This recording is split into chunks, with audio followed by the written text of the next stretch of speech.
അപ്പോൾ ആദ്യം ഒരു മിക്സി ജാറിലേക്ക് 1 കപ്പ് അളവിൽ ചൂടുവെള്ളം ഒഴിച്ചു കൊടുക്കാം.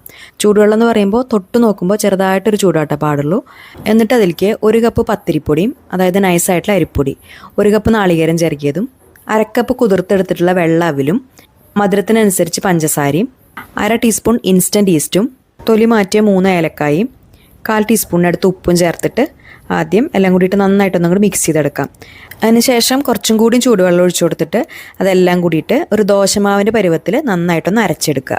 എന്നിട്ട് ഒന്നും കൂടി ഒന്ന് മിക്സ് ആക്കിയതിന് ശേഷം അടച്ചു വെച്ചിട്ട് മാവ് പൊങ്ങാനായിട്ട് മാറ്റി വയ്ക്കാം. ചൂടുവെള്ളത്തിൽ അരച്ചെടുത്തുകൊണ്ട് ഇവിടെ 1 മണിക്കൂർ കൊണ്ട് തന്നെ മാവ് ഇതുപോലെ നന്നായിട്ട് പൊങ്ങി വന്നിട്ടുണ്ട്.